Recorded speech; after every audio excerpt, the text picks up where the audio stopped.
Where do you come to get all your news? Washington Informer. Where do you come to get all your news? Washington Informer.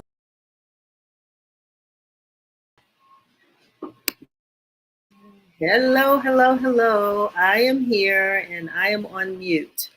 So you all can hear me? Wonderful, because I can't hear myself and I can't hear anybody else. But anyway, good morning, good afternoon, I should say, and welcome to another edition of Let's Talk. I'm your host, Denise Rollard Barnes, publisher of the Washington Informer newspaper. We have another exciting show for you this week. But first, let me just give you a few reminders before we get started. Now, remember to turn your clocks back. Ooh, am I having a tongue-twisting moment here? Turn your clocks back 1 hour on Saturday night. Yes. I don't know about you, but I'm tired of waking up in the dark.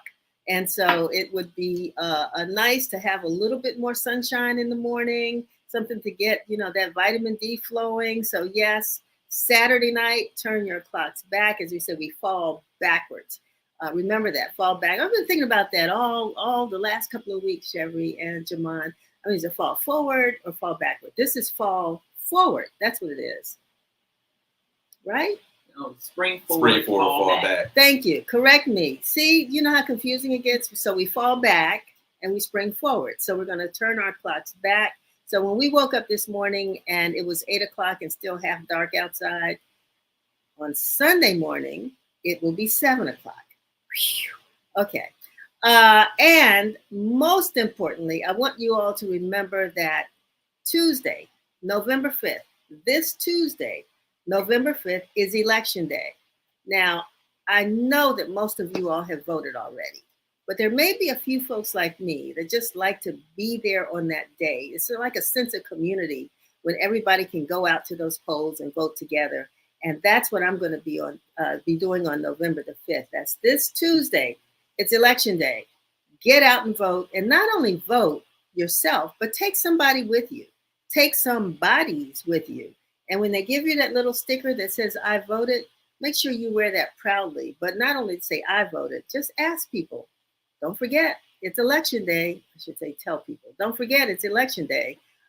Go out and vote. So we hope that DC turns up and turns out. We hope the nation turns up and turns out on November the 5th, and that we will have, at least by Wednesday, at some point on Wednesday, a final, really sort of resounding vote for the candidate of our choice.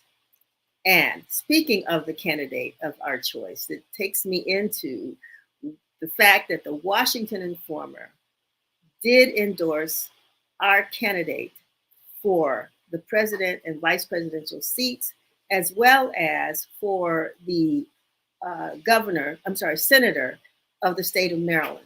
Now, I'm going to tell you, it's been a while. Some folks decided that they were going to sit it out. Some publications decided they were going to sit it out, this election. This is too important for us, for Black America, to sit this out. And so the Washington Informer editorial team discussed it, and we said, we have got to make an endorsement this year. And it's been several years since we've done that. And I just want to read one paragraph, which states that as a Black-owned newspaper that fully appreciates the enormous struggle for voting rights for Black Americans and women, it is our duty to help get souls to the polls every election day and to educate and inform voters before they get there.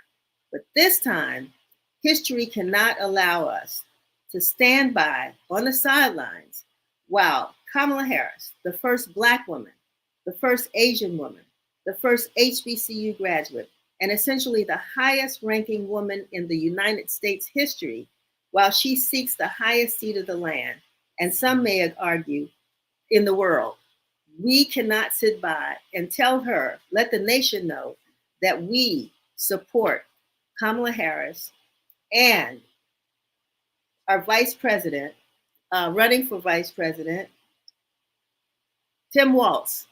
as well as Angela also Brooks, who will be representing this Prince George, the state of Maryland, in the Senate race. Those are the 3 endorsements we made. There were some others we were going to put, but it was getting pretty long, y'all. But we want you to read it, and we tell you why we made those endorsements. And so pick up this issue. Let me show you this. Okay, this issue of the Washington Informer. We are so proud of our team. You will see on the front page our story from Kamala Harris, Vice President Harris, who graced the National Mall on Tuesday night, the same location where former President Trump, ooh, that hurts, stood right before they had the insurrection at the Capitol. And so we were there, we covered that story, and we're really, really proud of our photographer, Jamon Jackson, who got this fantastic photograph. This is Informer work, you all. This is what we do. So we were there, and of course we've done several other stories that you'll get in this week's edition of the Washington Informer. So please make sure you pick this up, because 1, we definitely want you to read our endorsement, and 2, you'll get this as well. I feel like I'm hawking, what is it? Gifts of the week, but this is a gift because it's free. If you pick it up on newsstands, you'll also get this week's edition of The Bridge, and some great stories in there. Of course, always, The Bridge is monthly. And so you'll get a couple of great stories in there that The Bridge, Lafayette Barnes has done that I think will be of interest to you in the community. But just make sure that if you don't pick up a copy, because we're in over about 600 locations throughout the DMV. So it's not hard to find us. You can go to our website and find a location near you. But you can also visit us on our website at WashingtonInformer.com. And that way you can see the stories that are in this week's edition right there at WashingtonInformer.com. And we want you to, while you're there, boy, I'm gonna need some water here. Please make sure you share today's broadcast, because we have some great guests on our show today. But share today's broadcast on our social media platforms. You can follow us on Facebook, IG, X, TikTok, Nextdoor, LinkedIn, YouTube. And I just discovered Threads on my phone. I don't know if I put it there or if it just showed up, but you can follow us on Threads as well. So make sure that you check us out. And then when you go to the website, a little box is going to pop up asking you to subscribe to our Win Daily, our daily newsletter, which brings you up to date of all the news. I mean, we're weekly in print, but online, we're daily. We're posting stories every day because we're covering stories every day. We're working every day. So we want you to make sure that you can get a copy of Win Daily. Just all you need to do is put in your email address. That's it.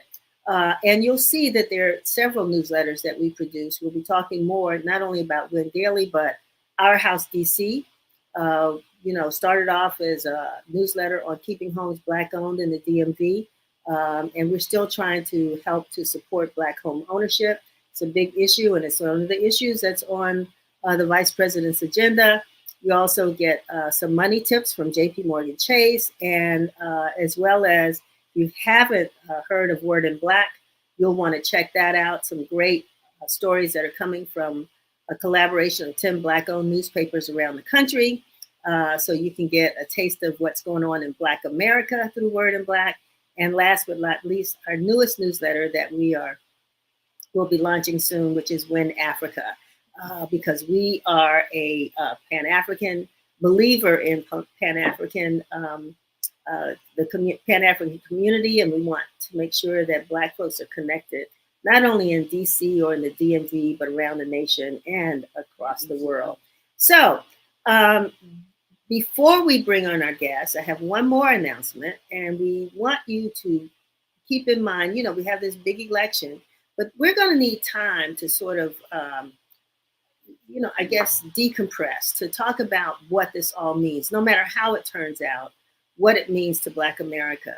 And the Institute of the Black World, whose president is Dr. Ron Daniels, is hosting a national and international town hall at the historic New York Avenue Presbyterian Church, located at 1313 New York Avenue. This will take place on Thursday, November the 14th at 6:30 p.m. Again, Thursday, November the 14th at 6:30 p.m. at the New York Avenue Presbyterian Church in Northwest. And at that event, the speakers will be focusing on the 2024 presidential election, progress or disaster, assessing the impact on the state of Black America and the Pan-African world. So I'm going to be there. Hopefully you will be there. This is an event I think we'll all want to attend, and the list of panelists, which include thought leaders from across Black America, are scheduled to be there as well. So we want to thank Dr. Walters for sharing that news with us, and we'll hope to have him on maybe next week to give us a little bit more detail on what's going to happen during that conversation. So let's get on with the show. I am very, very excited to bring on our first guest. He's from the Maryland Department of Transportation. He will be sharing with us the 9th Annual Governor's Minority and Small Business Outreach Summit, which is taking place in a few days. So I'd love to bring on Assistant Secretary Tony Bridges. Welcome to WIN TV. Let's talk. How are you? I'm good. Thanks for having me. Definitely appreciate it. Oh, hey, it's great. You know, like I said, the dog ate my homework, but I'm making it through. So tell us a little bit about the history of the Governor's Minority and Small Business Summit. Well, Sure. actually, I want to talk about the program itself. Tell us a little bit about how that, because full disclosure, I'm certified in MDOT. Yep. Washington Former certified, and I want people to understand why that certification is important. Yeah, no, that's a really good point. This is actually the governor's 9th summit, Minority Business Summit. We've been doing this for going on 9 years now, and the next one is going to be November 19th at the Baltimore Hilton. Although it's in Baltimore City, this is really a statewide conference. I mean, this is for all the organizations, businesses that are out there, not just the small minority businesses, but we're also encouraging the big prime contractors to come out, exhibit, get to know those small minority businesses, because as you well know, there's a 29% goal for smaller minority businesses to be on state contracts. And this is a great opportunity for those big prime contractors to meet with those smaller minority businesses to be sure that they're working with them on the procurements, the upcoming procurements, which is over $7 billion that we have for the state of Maryland, that those smaller minority businesses can take advantage of. This is really an opportunity. You know, Governor Moore always talks about leaving no one behind. This is an opportunity for us to put that into practice by making sure that those small minority, women, veteran-owned businesses really get their foot in the door and learn what it takes to really become part of the process and procure those big contracts, which are game changers for a lot of our small businesses. Tony, when you say get your foot in the door, what would be one of the first things a small business should do to get their foot in the door?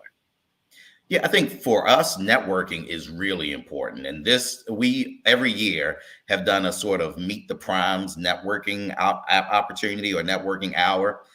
Just by getting your foot in the door, meeting those primes, that's a way for you to really get to know what those contracting opportunities are.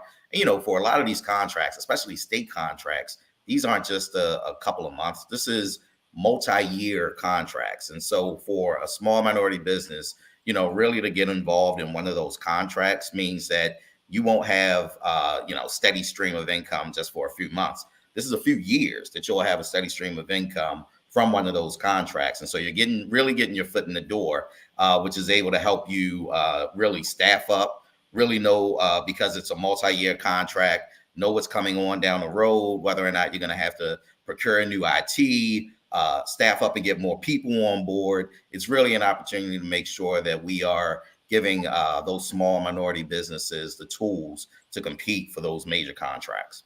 So for a business that signs up, who registers, well, one, we want to talk about how do you get involved? Is there a registration process? But in order to come, I mean, should people come with, you know, the whole kitchen sink? What do businesses bring with them to share? It was just a business card, which nobody uses anymore. Everything is electronic. What would you tell folks to come with?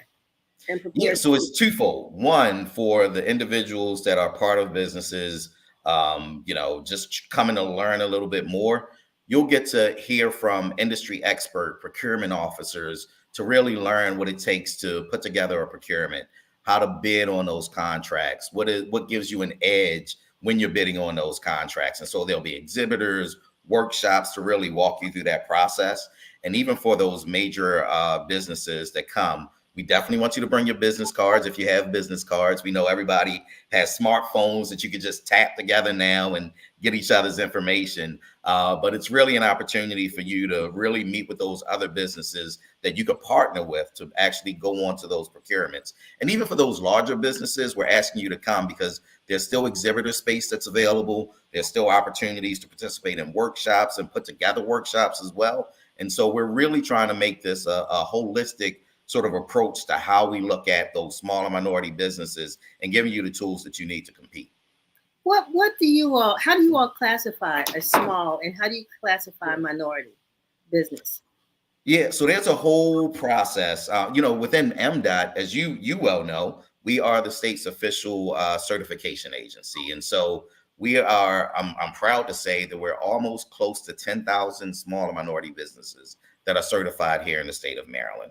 And so for us, it's really a matter of making sure that those businesses, I mean, there's a whole list of things that we actually have you go through, looking at your net worth, number of people that are a part of your business, how long you've been in business, sort of the things that you do and who's a part of your business, and whether you are, depending on the size, there are different codes that we classify you in. But I am proud to say that within our office, the certification office, we're able to walk you through that process. There's a 30-minute cursory review that we do to let you know what it takes to be a certified minority firm here in the state of Maryland. And so, we've got a number of businesses that we've worked with over the years that on an annual basis come back to us to get recertified to make sure that they can stay in that category of a smaller minority business. One of the things that we've often looked at or tried to look at, and I'm sure you all do too, is the success of your program. And so how do you evaluate whether you all have actually been successful? Yeah, again, it goes back to the procurements. And so each agency, when they come to the Board of Public Works, if you watch the Board of Public Works meetings, the governor, the treasurer, and the comptroller always ask about what is the percentage of minority business participation that you have on these contracts. And so we, even through the Governor's Office of Small Minority Business Administration, put out an annual report to say just how each agency is doing when it comes to making sure that we're reaching that 29% goal for procurements for smaller minority businesses. And so we're doing that every year. Actually, we're doing it every month by looking back at the contracts that we've had, whether or not we've been able to procure smaller minority businesses on those contracts, and trying to be as creative as possible and moving forward, making sure that we're trying as hard as possible to reach that goal. It's something that Governor Moore is definitely focused on, and so this administration is focused on it. I hope I'm not going too deep into this, but I'm curious, what are those emerging types of business opportunities that you would love to see more minority businesses participate in? Things are changing, and industries are changing, and I know that there's some industries where we may be underrepresented. So if you could pick one or two, what would they be? Yeah, I think, over the years, like you said, things have changed. And so the cannabis industry has become a really big industry for anyone to be involved in, but particularly minority businesses. We're trying to encourage as much participation in that as well. And if you think about AI, it's definitely an emerging technology that a lot of people are really interested in and learning more about. And that's something that I think as an industry, people are now more focused on to figure out how to be able to participate, especially when it comes to IT and, professional services that go along with the AI industry. And so those are two that I could think of. But even at the summit, we'll be talking about those emerging industries and ways to get involved. So I encourage everybody to, if you can, to participate in the summit. And lastly, I say lastly, but I keep thinking of questions. But when we think about small and minority, do women-owned businesses fall in this category as well, or is that a separate category that the state acknowledges or recognizes? No, so the state recognizes a number of industries and a number of categories. We look at small, minority, women, veteran-owned businesses. The state even has a small business reserve. And so those businesses that aren't necessarily certified with the state of Maryland, there's still an opportunity for them to get involved in procurements across the state. And so there's sort of a carve out to make sure that those small businesses that don't necessarily have an opportunity because they are not certified are still participating in the process. And so it's not just for when you talk about the different sectors, it's not just a small business, not just a minority business, it's also women, veteran owned, and even those that are not certified that can participate. Wonderful. So one more time, give us the date, time, place, location, hour, parking, Yes. all the things you need to know. Thank you. This is the Governor's Small Minority and Small Business Outreach Summit. Again, it's November 19th from 8 a.m. until 5 p.m. at the Baltimore Inner Harbor Hilton Hotel. There's a $75 fee for people to participate. For those big contractors that also want to exhibit, there's a $750 fee to be able to participate, exhibit, be a participant in workshops. And this is not just for the greater Baltimore area. We've got contracts all over the state. And so there are at least $7 billion worth of contracting opportunities all across the state for you to take advantage of. And so whether we're talking about opportunities in the DMV area, thinking about WMATA and the work that they do, we've got opportunities for everyone. And so we want everybody, if you can, to take advantage. Go to mdbizopsummit.com. Register, and you can get more information about all the resources that are available for the summit there. Yeah, this is probably, and then I'm gonna let you go, Tony. But this is probably a question for the governor, maybe not you. But I'm just curious because with this attack on DEI, I'm just wondering how, if it's having any impact on how you all are marketing your programs. Is it making? How are you overcoming that? These attacks? Yeah, we're definitely keeping our eye on what's happening, especially at the national level.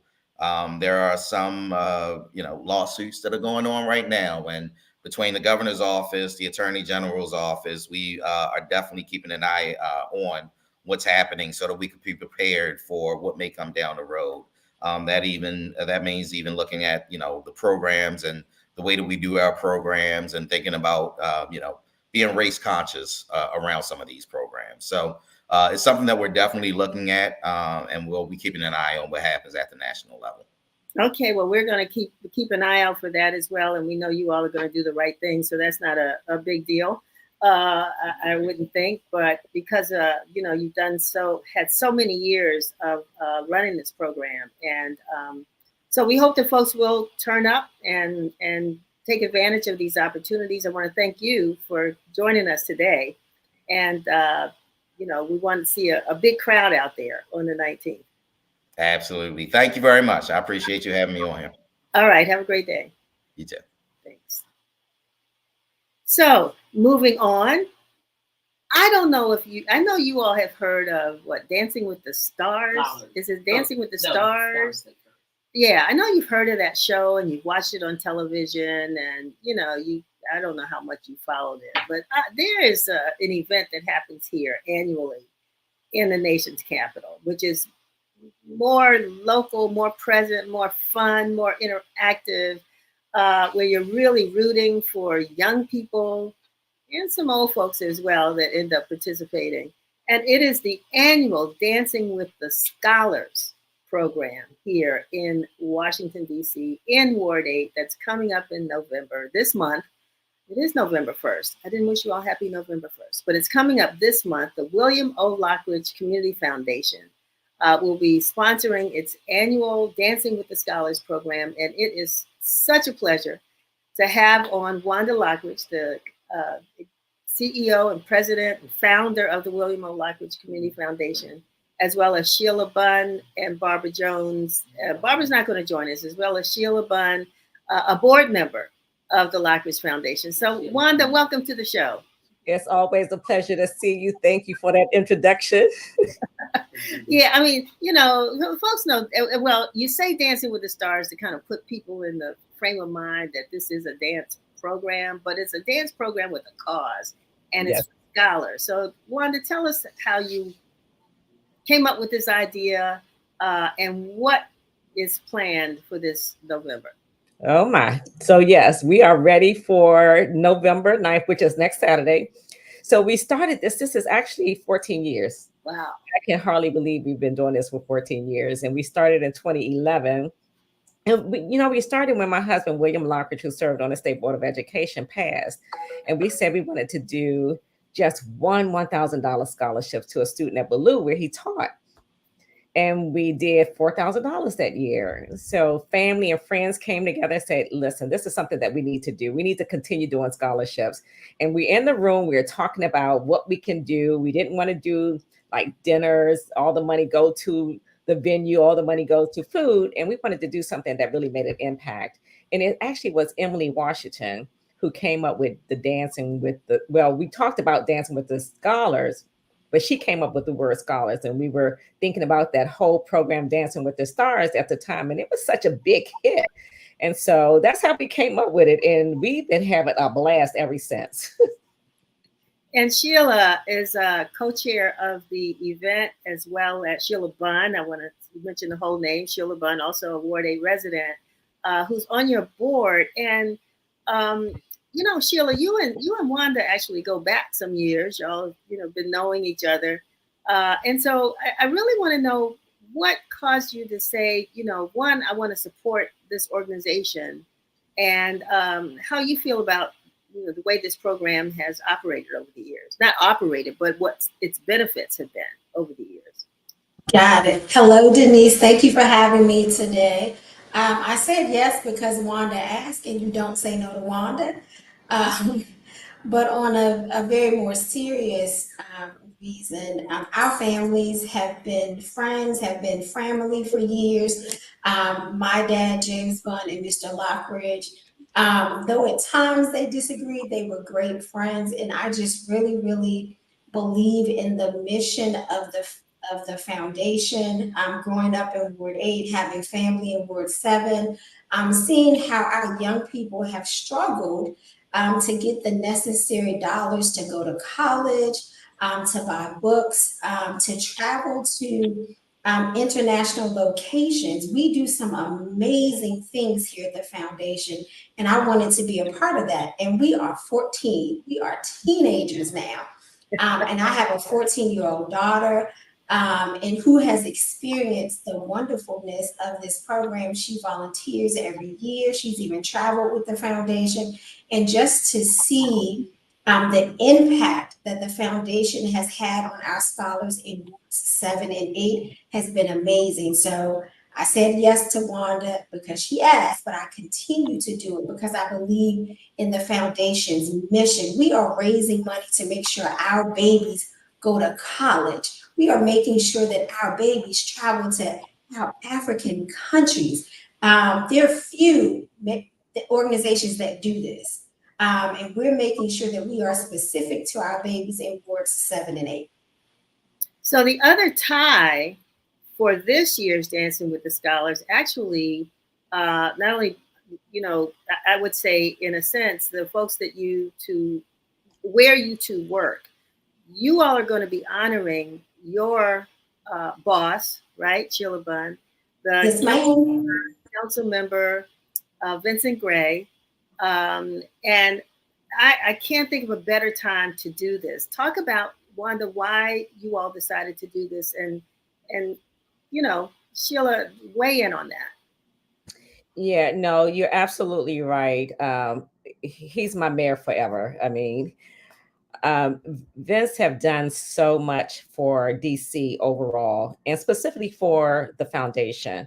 Whenever we've called him for anything to support this foundation, he's been there. I can go back to the time when it was Vince Gray who was instrumental in naming the library at Washington Highland, the William O. Lockridge Library. And I would never forget the kind of support he poured into my family when William passed. And not only that, um, Vince have been a judge at Dancing with the Scholars for many years. And each time we have someone that's retiring or leaving, we want to make sure that we honor them and let them know that we appreciate everything that they've done for this community and for the foundation. And it's really just really timely. We had no idea that he was going to retire right now when we decided to honor him, but it's been the perfect time. So God always have a way of working it out. Always. And Councilmember Gray, my boss, he loved him some William O. Lockridge. They did not always agree. For those that know William, he, disagreed with a lot of folk. But his heart was good and his intentions were good. And the council member loved him some William Lockridge. So supporting the foundation, supporting Wanda was an easy thing. He has had over 30 years of service to the district. A lot of those years to young people, when he was the founding director of Covenant House, Washington, making sure that our homeless youth were fed, clothed, were housed.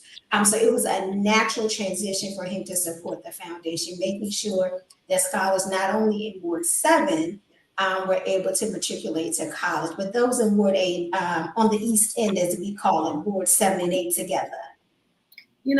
Sheila, you can't forget also, he ran the Association for Retarded Citizens. Yes, yes. And I mean, his legacy of community service, goes back so many years. Plus, he was a baseball player, homeboy, from DC, loved him some Washington, DC, still loves Washington, DC. Yes. And so much, I was going to say so much so, he turned down several baseball scouts to serve his city. He said, I'm going to go to college. He went to GW, studied psychology, and lived a life of public service because he loved his city and the people in the city. So how is this Dancing with the Scholars program, Wanda, really going to not only, salute him, but what else are folks going to see when they come? So it's a little twist this year. It's going to be a party this year. So, usually at the Dancing with the Scholars, we have in between the competition, we have a dance routine. We may have spoken word or some opera, but we're going to party in between this year. So I'm just saying, the schools are ready. Bard, Baloo, and Kip, they are now challenging one another who's going to win. And so we're really looking forward to having a really amazing time with them again this year. It's usually, it's a family fun filled activity. So bring your family, the kids, the grandma, the nieces, the nephews, bring them all out. It's free. And price is free. That was my next question. How much is it? It's free. It's the best price ever. It's free 99. Free 99. I love it. And I see you have your DJ Flavor, and Britt, I think, has been with you a few years. Like we call her the Nike wearing, I don't know if it's Nikes, but I know her tennis shoe wearing weather reporter. She is a real fan of the organization. So she makes it a lot of fun as well. She really does. She knows the audience. This will be her 4th year with us. I told her she has to be with us every year now, so there's no no's in it. So, and I'm glad her schedule always allow it because, like you said, she's with the Wizards. Is it the Wizards and the Mystics? And she is she's with everybody. She's with everybody. She's there, yeah. So we're really honored to have her back with us again this year. Wonderful. Any other highlights? Anything else you think folks need to know about?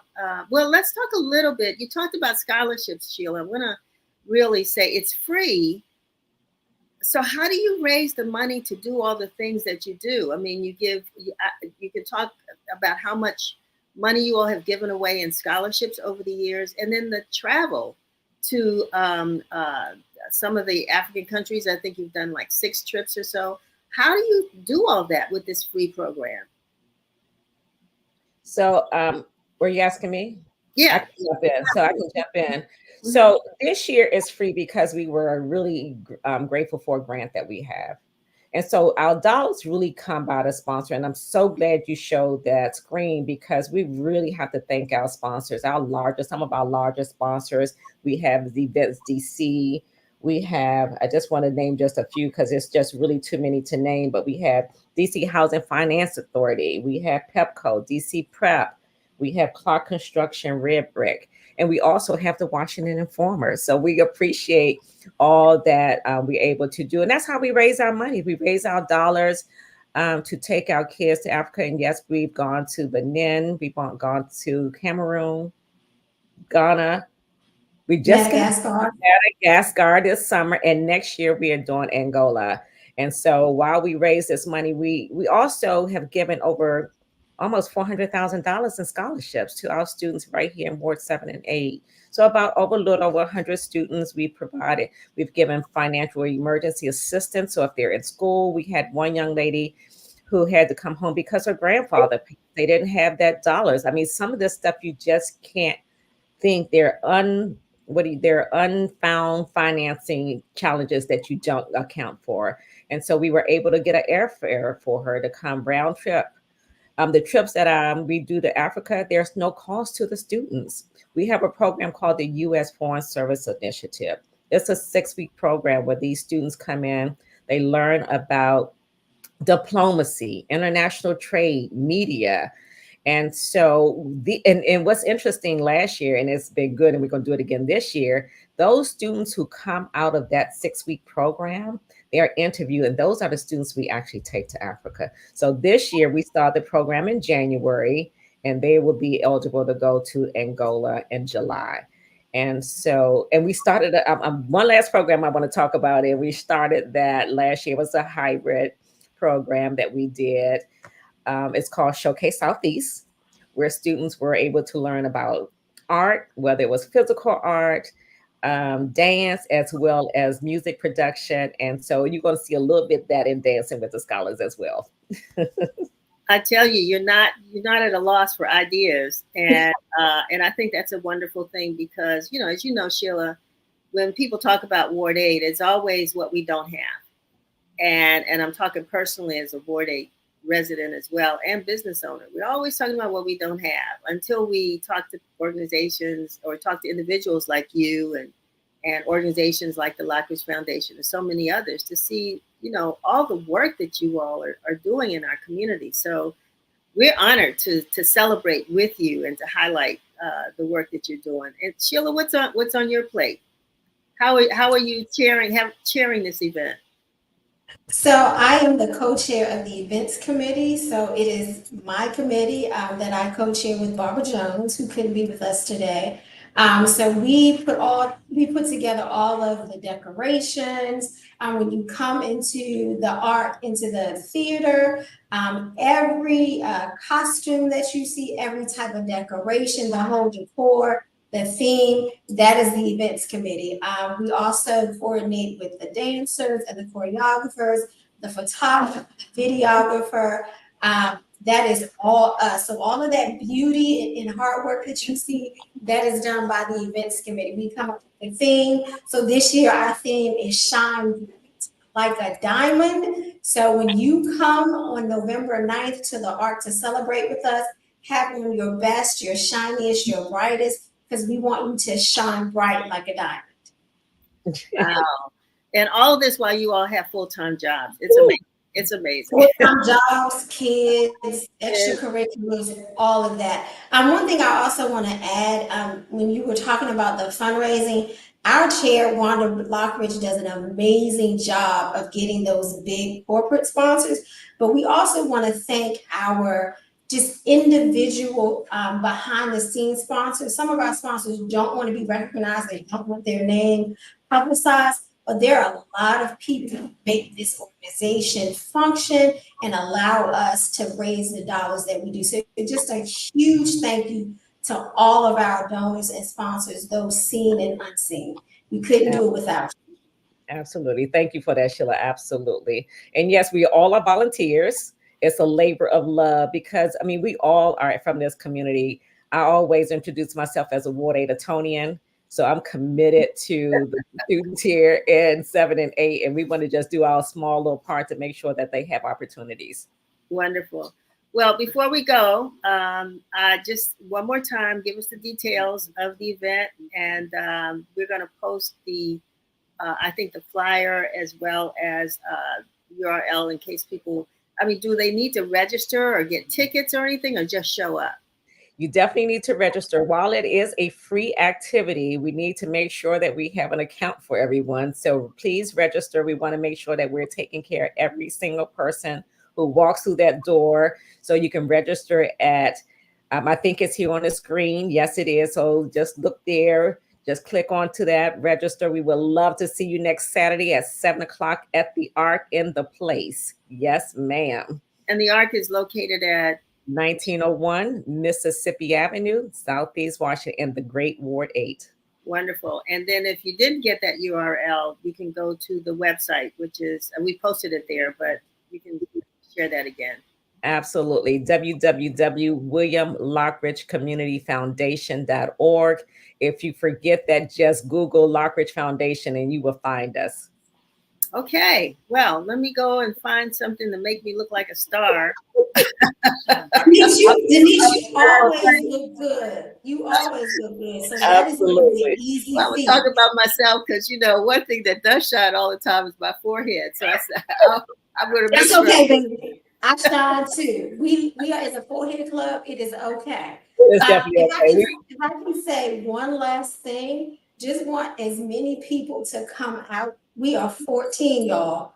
14. That is a wonderful milestone. We're gearing up for our quinceañera, our 15th next year, but we need everybody in the space. The Ark, I believe, holds upwards of 300 people.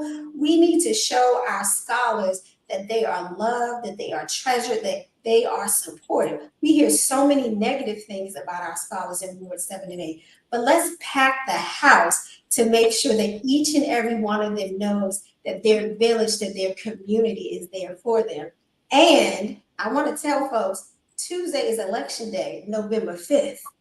In DC, you can early vote until Sunday, November 3rd. So if you have not voted, do your Black job and get out there and vote. Absolutely. DC statehood is on the line. Our reproductive freedoms are on the line. Go vote. You have until November 5th. Thank Do you, your Denise. part. Do your part. When we vote, we win. All right, ladies. Thank you so very much. Thank you for having us as always. Next time we're gonna have to get you back on that stage, Miss Denise Rolock Barnes. Yes. Okay, so let's you all have a great weekend. You as well. Take care. Thank you. Have a good one. All right. Bye-bye. Thank you. Bye.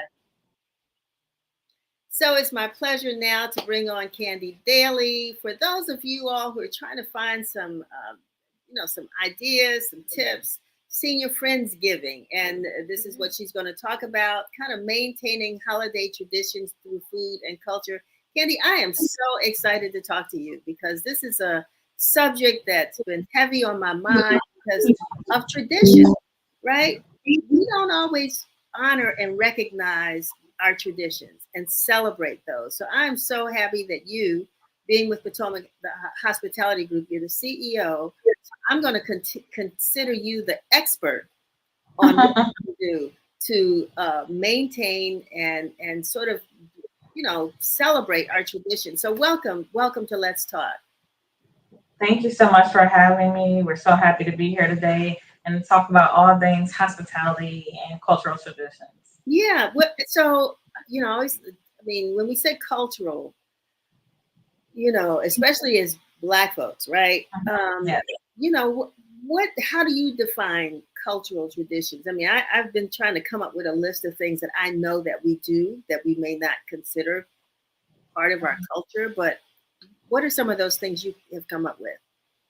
I think a very popular cultural tradition, just in general, that we know a lot of people of color, African Americans have in common is like Sunday dinner, right? We always have that one family member's house, whether it's mom or grandmom or, another side of the family that you go to, and there's always this amazing Sunday dinner where you gather with all your cousins and sometimes extended family, and you just have a good time being together. And so for us, that started out as a catering company, and that's what Potomac Hospitality does on a day-to-day basis. And eventually that led to one of our flagship restaurants called Ruby's, where we want people to kind of have that Sunday experience, that family reunion experience every day. It's available every day. And so just the gathering, the celebration of each other, the love that we have for one another. There's a lot of things that I think that as African Americans, we kind of all have had in our households, whether it was getting our hair done for Easter with a hot comb or having Sunday dinner or, just family reunions. There's so many things that we do that happen in Black households all across the U.S. And so we're happy to honor those traditions. And one of the other things that I think about is since we're coming up on New Year's, the meals that we make, and what those meals mean to us as far as tradition is concerned. The black eyed peas. The big one, yep, exactly. Black eyed peas. So at Ruby's, our flagship, we do close to 200 pounds of black eyed peas every New Year's Eve in prep for New Year's Day, because it's just one of those things that everybody has to have on the holiday to celebrate, to bring in the new year. So one of the things that caught our attention is the fried chicken and champagne event that you all do. Tell us a little bit about that. Yep. So fried chicken and champagne is our luxury dining experience. We host it across the U.S. For the last year or so. Last 2 years, actually, we've hosted it in the D.C. And so for 2025, we're taking it abroad a bit. But it's a secret supper experience. So you really don't get any details up until 48 hours, sometimes 2 weeks before the event. And so you're able to purchase your tickets. You're able to see recaps of the event in the past. But all you know is that you're going to show up somewhere. We're going to send you your address, and your job is to show up, and we'll take care of everything else. And so usually we send out the notice a couple of days before, and sometimes it has a theme, sometimes it doesn't. The last one that we did was Moroccan nights. And so we kind of invited people to come to Marrakesh with us for a night. And so we partner on a farm in Brandywine that we manage. Guests are able to come down, they valet park, there's a cocktail reception, they're able to tour the cottages on the property, and then we invite them over to the Grand Lawn for dinner. On that Grand Lawn, at the last one, we had a Moroccan band there performing as they came in. There's past hors d'oeuvres, they go down to the Grand Lawn, there's belly dancers, there's a DJ, there's a band, there's live music. And then we're really happy that we have an amazing culinary team. Our culinary director, Chef Jerome Grant, our pastry chef and Food Network star Padua player. They always curate these amazing menus that are kind of based on the theme of the evening. And so we dine and dance the night away under the stars or wherever we're at. Wow. You call it, a secret supper experience.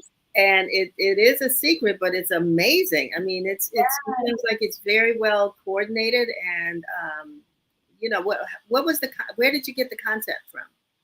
So we wanted to, so we're kind of a hybrid business. So we have one thing that's our flagship restaurant, Ruby's, and then we also are a full service catering company. And so we wanted to create a way for people to have an amazing dining experience that wasn't just always about going to the city or going, out of town to have a really great experience. And so what ways could we do that and do something a bit elevated?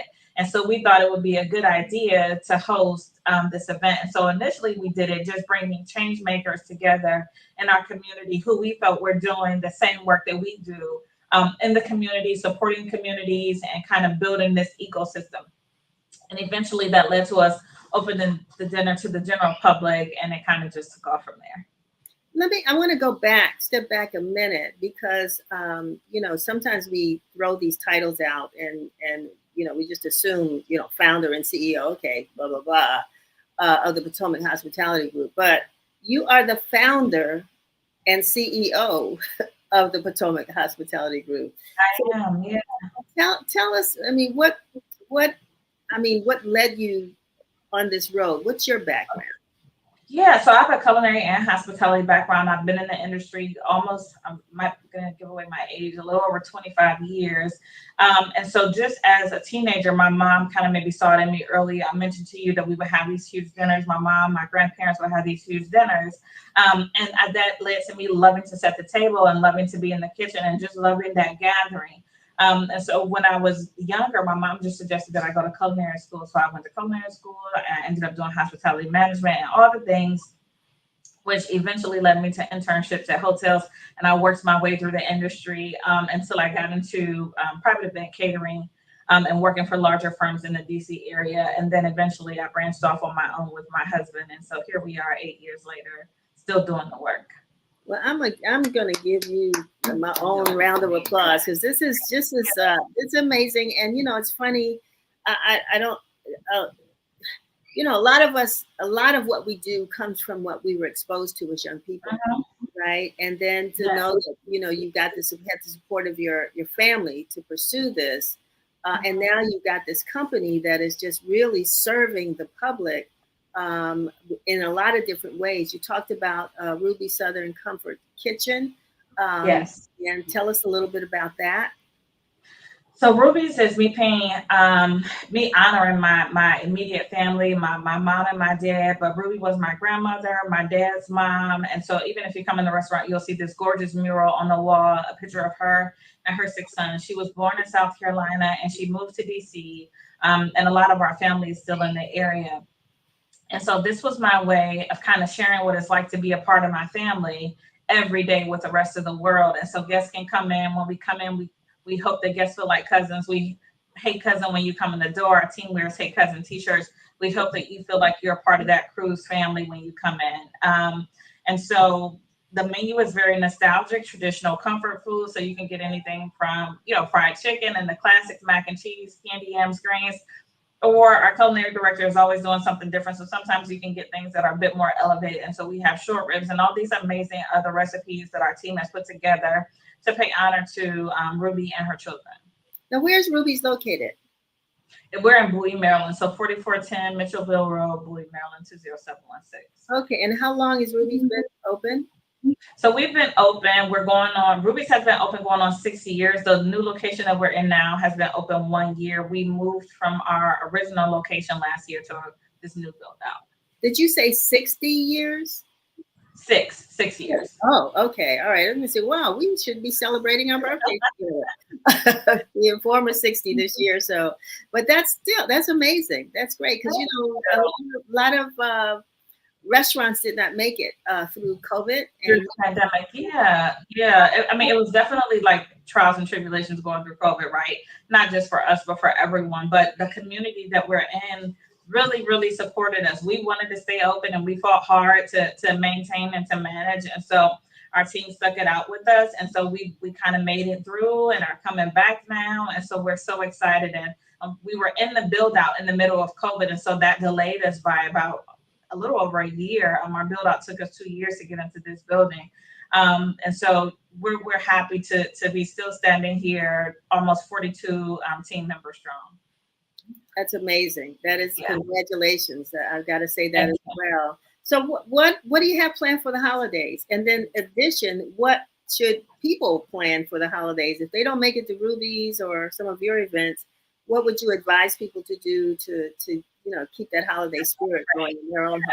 Absolutely. So I'll start with what we have going. Next up, we're hosting a private event for the seniors and the community in the greater DMV area. Every year we host what's called a Friendsgiving event. It's called Senior Friendsgiving, where seniors through different agencies are selected via lottery to participate, and they can come in on the day that we hosted, and there we bring in volunteers. We serve them an amazing Thanksgiving meal, and they get to hang out with other seniors from different communities here at our building. And then next, every year, we also host Breakfast with Santa.